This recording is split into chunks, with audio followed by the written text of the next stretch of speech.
Shalom, terpujilah nama Tuhan, Bapak Ibu Saudara, teman-teman semua yang dikasihi Tuhan. Saya percaya hari ini adalah hari yang ajaib yang Tuhan jadikan buat kita semua, amin. Maka kita boleh menikmati kebaikan dan kasih Tuhan mengalir dalam kehidupan kita. Oleh sebab itu, Bapak Ibu Saudara, mari kita hampiri Tuhan pagi hari ini. Kita datang di hadirat Tuhan bawa ucapan syukur, bawa ungkapan syukur kita yang terbaik buat Tuhan. Sebab Dia Tuhan yang ajaib, Dia Tuhan yang setia, Dia Tuhan yang baik. Dia tidak pernah meninggalkan kita semua. Apapun yang terjadi dalam kehidupan kita, kita akan selalu berkata, Tuhan Yesus baik. Amin. Mari sama-sama kita tundukkan kepala kita, masuk di dalam hadirat Tuhan. Kita mau hampiri tahta Tuhan Yesus. Kami datang di hadapan-Mu ya Bapa. Kami mau katakan, Engkau Tuhan yang baik. Apapun yang terjadi dalam kehidupan kami Tuhan, pergumulan apapun yang sedang kami hadapi, di atas segala-galanya kami katakan Engkau tetaplah Allah. Engkau yang menciptakan seisi bumi. Engkau pencipta segala-galanya. Engkau begitu dahsyat. Engkau begitu ajaib. Betapa dahsyat Engkau Tuhan, pencipta segala yang ada, dulu sekarang sampai selamanya. Hanya Engkau Tuhan, tak terselami pikiran-Mu, dan tak terukur panjang setia-Mu. Dulu sekarang sampai selamanya.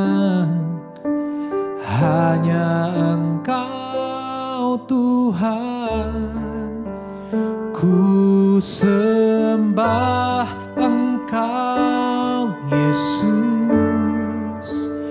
Hanya Engkau Allah di hidupku.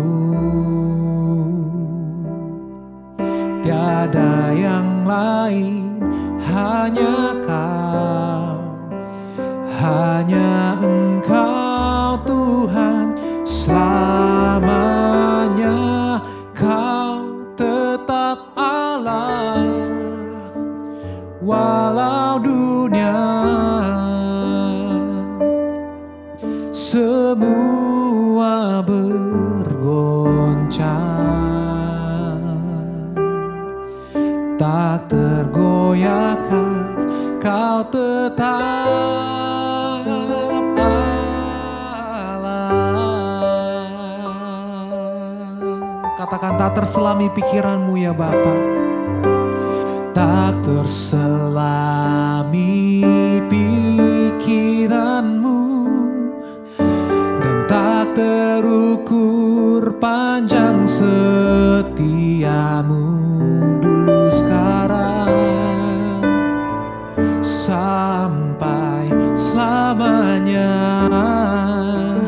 Hanya Engkau Tuhan, ku sembah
Allah.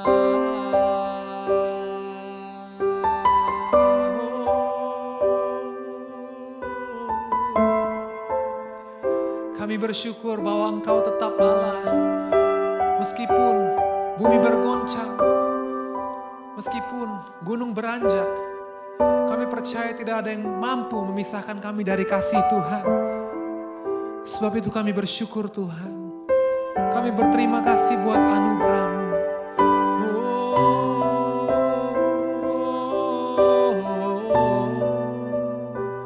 Kau tetap Allah, Kau tetap Tuhan, Yesus sampai selama-lamanya. Kami anak-anak-Mu, kami sembah, kami muliakan Tuhan.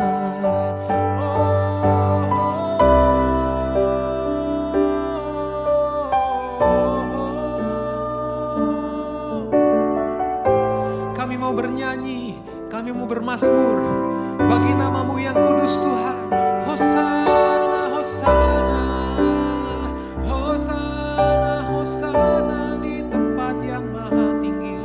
Yesus Tuhan, Yesus Tuhan.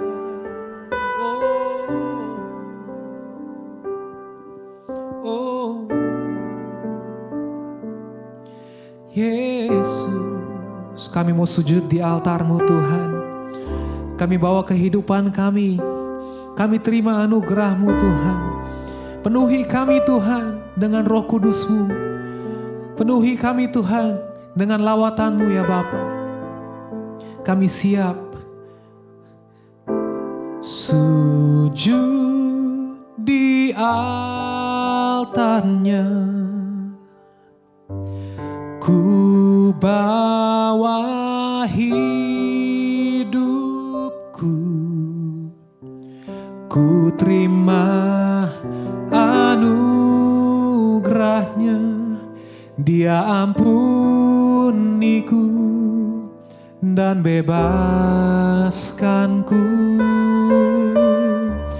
Dia ubah hidupku, baharui hatiku. Sesuatu terjadi saat datang di altar-Nya.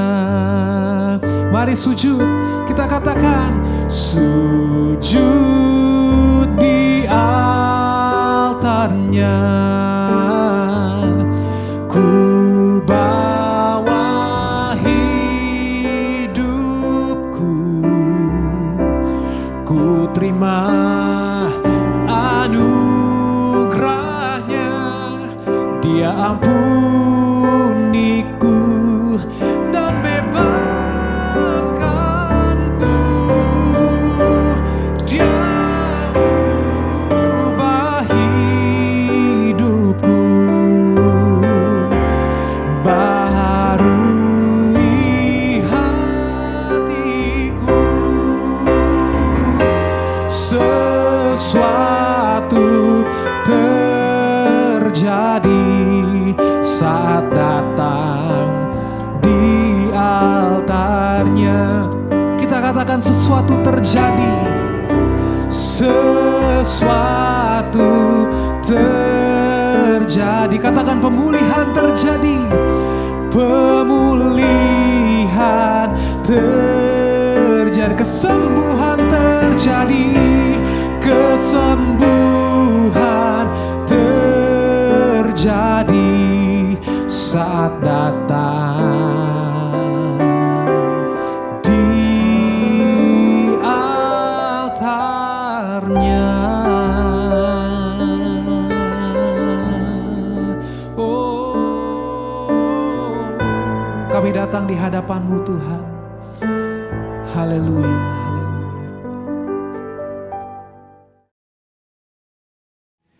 Puji nama Tuhan, selamat pagi, Shalom. Wow, senang ya bisa menjumpai saudara di pagi ini.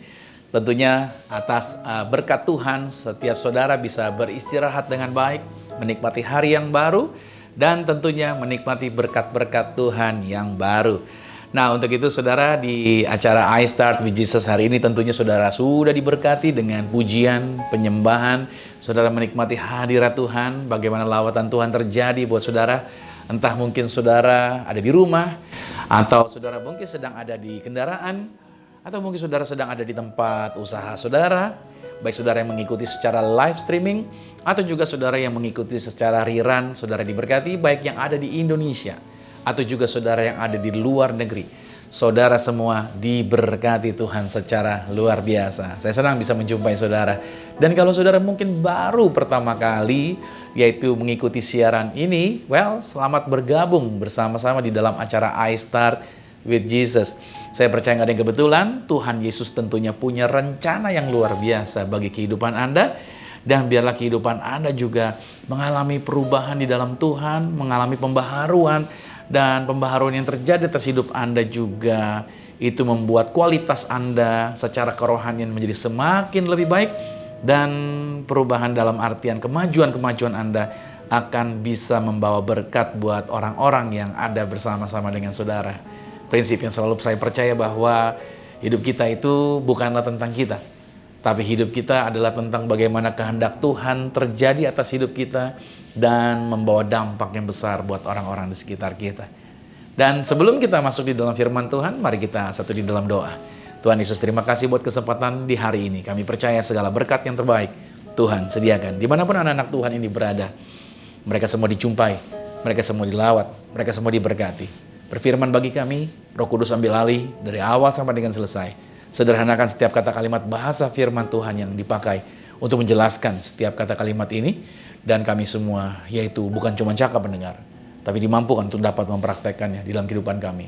Kuasa darah Yesus bungkus setiap kami untuk terkonsentrasi kepada kebenaran firman Tuhan ini. Dalam nama Yesus Kristus, haleluya, amin. Judul hari ini saudara boleh buka catatan saudara boleh mencatat. Judulnya berbicara mengenai tidak berubah warna. Ya, warna yang Tuhan taruh di dalam diri kita, Tuhan mau tidak berubah dalam artian warna kita adalah warna yang sama dengan Yesus. Itu yang kita mau belajar, tidak berubah warna. Kita buka di dalam Lukas pada pasal 12, ayat 1 dan 2 dikatakan, sementara itu, beribu-ribu orang banyak telah berkerumun, sehingga mereka berdesak-desakan. Lalu Yesus mulai mengajar, pertama-tama kepada murid-muridnya, katanya, waspadalah terhadap ragi, yaitu kemunafikan orang Farisi. Tidak ada sesuatu pun yang tertutup, yang tidak akan dibuka. Dan tidak ada sesuatu pun yang tersembunyi yang tidak akan diketahui. Saudara, dari teks ayat ini ada begitu banyak hal yang diungkapkan. Salah satunya ini adalah impian seorang hamba Tuhan atau seorang yang dapat melayani berdiri di mimbar dengan jumlah audiens, dengan jumlah jemaat itu ribuan orang yang hadir. Wow. Saya pernah berdiri di hadapan puluhan ribu orang dalam melayani di suatu tempat. Dan itu memang luar biasa saudara. Rasanya berdiri di depan ribuan orang yang mendengarkan kita berdiri berbicara di depan. Nah, godaan pada saat berdiri di hadapan orang banyak adalah berita apa yang harus disampaikan agar mereka semuanya dapat disenangkan. Nah, itu dia godaannya. Nah, setiap kita akan selalu dihasut untuk tetap menjaga suasana yang kondusif dan tidak menimbulkan perdebatan. Dalam membangun hubungan, sedapat mungkin kita dapat membuat orang-orang itu nyaman di sekitar kita. Yang tanpa sadar, kita menjadi orang Kristen yang abu-abu. Entah apakah itu di kantor kita, di toko kita, di pabrik, di tempat usaha kita, atau di lingkungan komunitas. Apakah kita menjadi bertoleransi dalam hal-hal yang tidak benar? Maksud saya seperti itu. Mari kita belajar pada saat Yesus berdiri, melayani, berhadapan dengan orang banyak. Yesus hanya punya satu motivasi, yaitu memberitakan kebenaran dan menjadi pelaku kebenaran.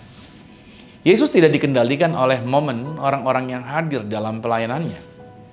Melainkan, Yesus melakukan 3 hal ini yang dapat kita contoh pada saat kita terhubung dengan berbagai momen dan situasi-situasi yang ada di hadapan setiap kita. Yang pertama yang Yesus lakukan adalah Yesus menangkap peluang. Lihat baik-baik. Yesus itu pribadi yang melihat suatu peluang. Dan dia mengambil kesempatan atas setiap peluang yang ada. Yesus ingin mengimpartasikan firman kepada setiap orang yang hadir. Makanya Yesus memperingatkan kepada pemimpin-pemimpin masa depan, termasuk Anda dan saya setiap kita, baik melalui teladan maupun melalui pengajaran, yaitu tentang apa? Tentang yang namanya kemunafikan. Dalam bahasa Yunani, kemunafikan disebut dengan hipokrisis, yaitu memberikan kesan seolah seseorang memiliki tujuan atau motivasi tertentu, padahal kenyataannya dia memiliki tujuan atau motivasi yang sangat berbeda. Nah, Yesus memperingatkan setiap kita untuk tidak menjadi sama dengan orang Farisi di dalam teks ayat yang kita baca, yaitu orang Farisi yang penuh kemunafikan. Supaya apa? Supaya segala yang kita buat, apapun yang kita kerjakan, saudara, motivasinya itu menjadi murni atau tetap murni. Paulus menulis ini juga kepada anak didik rohaninya di dalam 2 Timotius 4 pada ayat 2 dan 3 dikatakan, beritakanlah firman, siap sedialah, baik atau tidak baik waktunya. Nyatakanlah apa yang salah, lihat, nyatakan apa salah, tegurlah dan nasihatilah dengan segala kesabaran dan pengajaran, karena akan datang waktunya orang tidak dapat lagi menerima ajaran sehat, tetapi mereka akan mengumpulkan guru-guru menurut kehendaknya untuk memuaskan keinginan telinganya.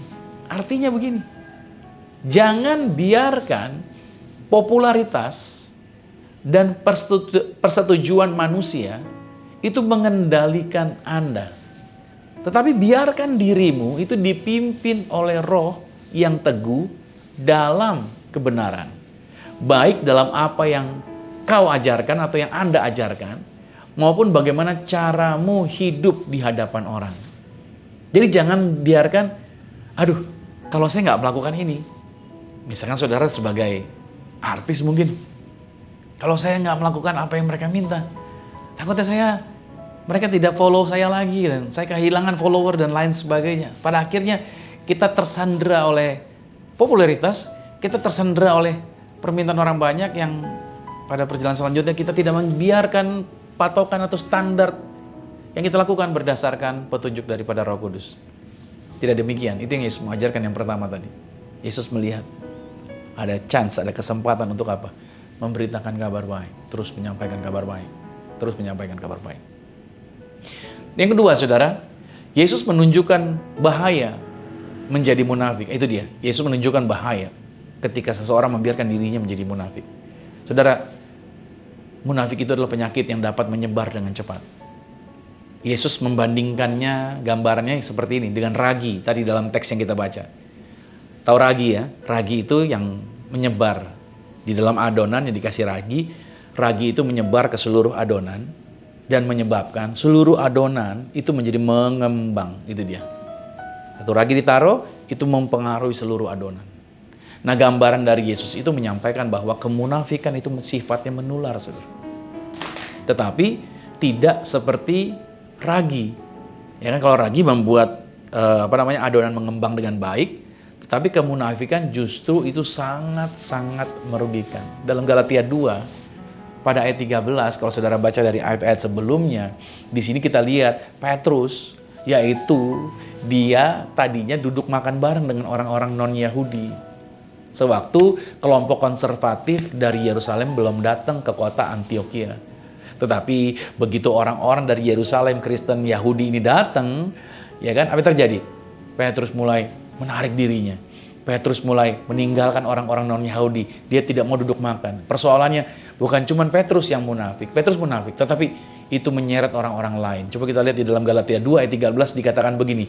Dan orang-orang Yahudi yang lain pun turut berlaku munafik dengan Petrus. Sehingga Barnabas sendiri turut terseret oleh kemunafikan mereka. Saudara, kita hidup di dalam dunia yang terbiasa dengan kemunafikan. Dan masalahnya, kita seringkali menjadi terbiasa dan menjadi nyaman. Padahal seharusnya kita mengingatkan diri kita untuk terus mengingatkan jangan munafik, serta mengedukasi orang-orang di sekitar kita untuk meninggalkan kemunafikan, karena itu adalah area yang sangat-sangat berbahaya sekali. Ingat baik-baik, itu dapat menular. Oke, jangan sampai orang jadi munafik. Itu karena kita yang membiarkan itu terjadi. Hari ini kita harus pahami baik-baik. Kita jangan biarkan dan harus disadarkan bahwa kemunafikan itu sifatnya menular dan itu sangat berbahaya. Yang ketiga, Yesus memastikan niatan tersembunyi apapun itu pasti akan nampak ke permukaan. Mungkin saja ada orang yang nampaknya baik, yang melayani begitu baik, dan mampu menyembunyikan aslinya atau kemunafikannya. Tetapi Tuhan memberikan pernyataan tegas bahwa tidak ada yang tersembunyi untuk selama-lamanya. Itu akan terbuka dan nampak jelas. Kita lihat lagi ya, Lukas 12 ayat yang kedua. Dikatakan, tidak ada sesuatu pun yang tertutup yang tidak akan dibuka. Dan tidak ada sesuatu pun yang tersembunyi yang tidak akan diketahui. Di sini kan bisa kita lihat ya, apapun yang seseorang coba sembunyikan, pasti tersingkap, pasti terbuka. Sepandai-pandainya orang dunia berkata apa? Tupai yang melompat, pasti akan jatuh juga. Padahal tupai itu jago lompat. Tapi, ya kan, dikatakan sepandai-pandainya, peribahasa yang mengatakan. Berarti saudara, gak ada yang gak dibukakan, gak ada yang gak disingkapkan. Ini juga menjadi menarik. Kalau Anda berjalan di dalam kebenaran, mungkin belum ada orang yang lihat Anda ada hidup benar atau Anda melakukan hal yang baik, tapi belum ada orang yang mungkin support, belum undang Anda. Percayalah. Promosi itu datang daripada Tuhan. Anda tidak akan disimpan, ketutup terus. Mungkin ada orang yang menghalangi jalan Anda, proyek Anda, usaha Anda. Tapi saya mau kasih tahu, yang namanya kebenaran, dia akan muncul ke permukaan, dan pada waktu itu keluar nggak ada orang yang bisa tahan. Nah, kalau dari berita-berita yang ada, kita bisa melihat ya, ada begitu banyak orang yang coba menyembunyikan kejahatannya dengan menggunakan apa? Medsos, dari berbagai platform. Seolah-olah mereka adalah orang yang baik-baik saja. Tapi kita bisa melihat dalam berita-berita tersebut, dalam perjalanan waktu, Alkitab kita terbukti bahwa yang tersembunyi pasti tersingkap. Jadi, hari ini kita belajar untuk mau terus hidup dalam ketulusan dan hidup dalam kemurnian. Jangan biarkan kita dibuat takut kepada manusia. Takut kita cuma sama Tuhan. Kalau kita takut kepada manusia, jangan takut kepada manusia. Sehingga kalau kita takut pada manusia, kita mencari cara agar mereka tetap dapat disenangkan. Bukan itu. Pilihan kita orang percaya adalah teruslah kabarkan Injil. Dan biarkan motivasi kita hanya ini, yaitu untuk menyenangkan Tuhan saja, bukan yang lain. Kita tanggalkan semua, ya kan? Karena Tuhan tidak akan membiarkan. Pokoknya apa yang tersembunyi akan tersingkap. Jadi kalau saudara orang baik, pasti akan muncul ke permukaan. Tapi kalau orang itu jahat, dia sembunyikan, pasti akan kelihatan. Jadi kalau belum kelihatan sampai hari, tenang, nanti ada waktunya. Mungkin kelihatannya tulus, mungkin kelihatannya kayak baik-baik aja, dia tenang. Tunggu, semua ada waktunya. Semua ada waktunya. Makanya firman Tuhan mengatakan bahwa setiap kita nggak perlu takut sama manusia. Kita nggak perlu mengandalkan orang. Makanya dalam Lukas 12 ayat yang terakhir ya, pada ayat yang keempat dikatakan, aku berkata kepadamu, hai sahabat-sahabatku, janganlah kamu takut terhadap mereka yang dapat membunuh tubuh dan kemudian tidak dapat berbuat apa-apa lagi. Aku akan menunjukkan kepada kamu siapakah yang harusnya kamu takuti. Takutilah dia, maksudnya Tuhan, yang setelah membunuh mempunyai kuasa untuk melemparkan orang ke dalam neraka. Sesungguhnya aku berkata kepadamu, takutilah dia. Wow.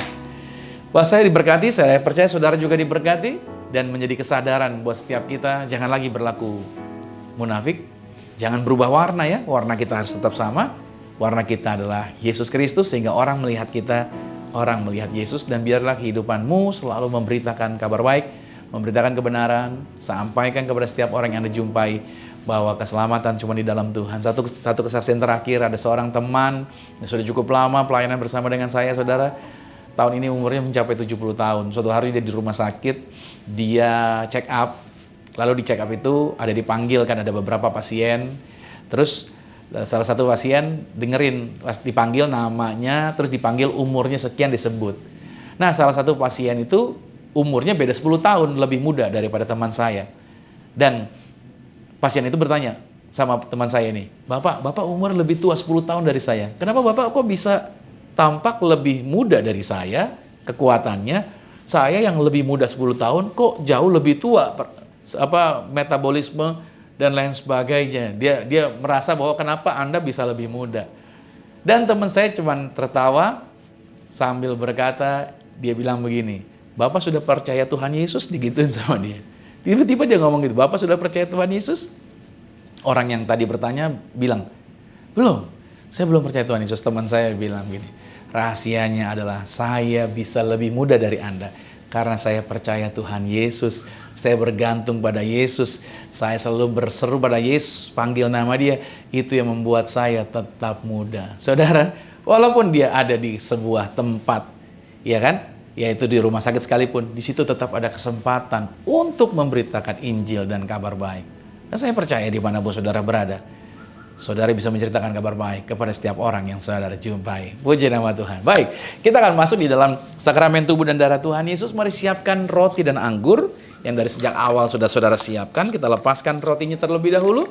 Dan mari kita angkat di atas kepala kita. Ikuti doa saya bersama-sama dengan saya, katakan, dalam nama Tuhan Yesus, inilah roti yang telah turun dari surga. Inilah tubuh Tuhan Yesus Kristus, tubuh yang tergantung di atas kayu salib, yang memberikan kami bersama dengan keluarga kehidupannya kekal di dalam kerajaan sorga. Oleh korban tubuh Kristus, kami percaya kami menang atas segala virus, menang atas segala penyakit, tidak terkapar di ruang ICU. Tuhan Yesus memberikan kami umur panjang.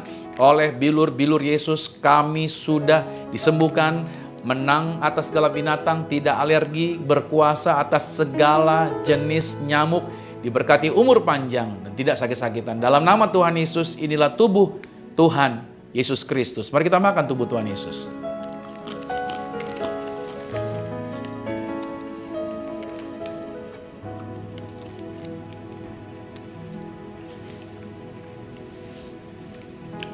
Mari kita angkat anggur ini bersama-sama dengan saya, katakan, dalam nama Tuhan Yesus, inilah darah Yesus Kristus yang tercurah di atas kayu salib sebagai perjanjian yang baru dan yang kekal. Oleh korban darah Kristus kami percaya kami menjadi warga sorga, dijamin punya rumah di bumi, punya rumah di sorga, tidak mengembara, dimanapun berada melangkah dijagai pasukan malaikat sorgawi.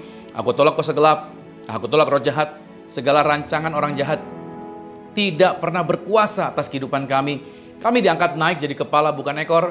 Apa yang kami sentuh, apa yang kami pegang, apa yang kami kerjakan di dalam karir, bisnis, proyek, usaha, studi, pelayanan kami diberkati lipat kali ganda dari berkat tertinggi yang pernah kami raih dalam nama Tuhan Yesus. Inilah darah Yesus Kristus. Mari kita minum darah Tuhan Yesus.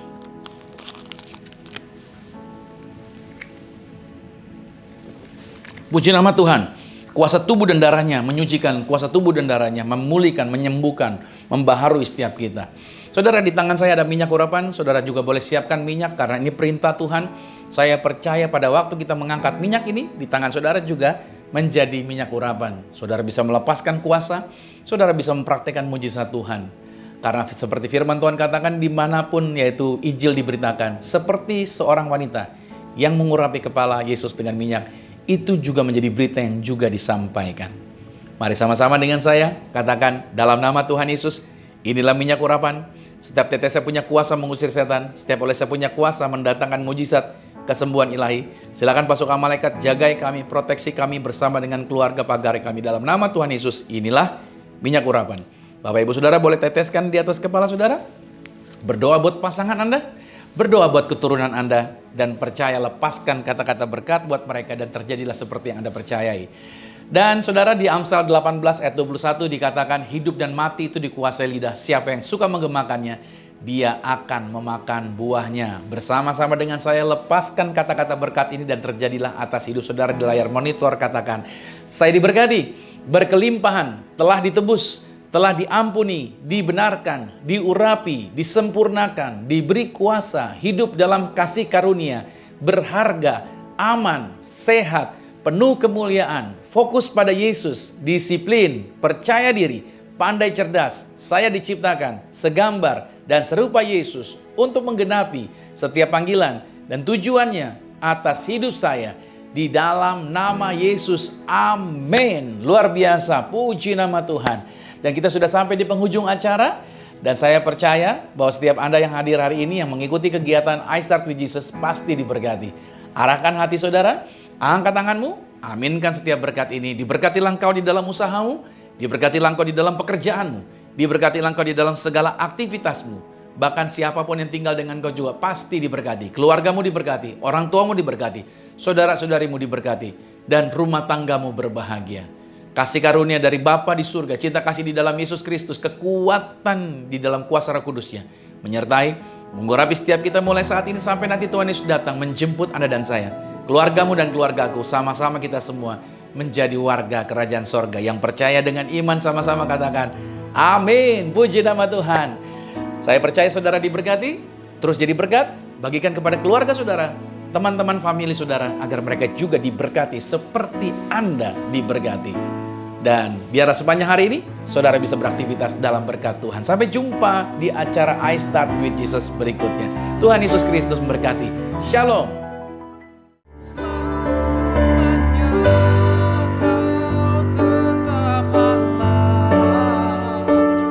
Walau dunia semua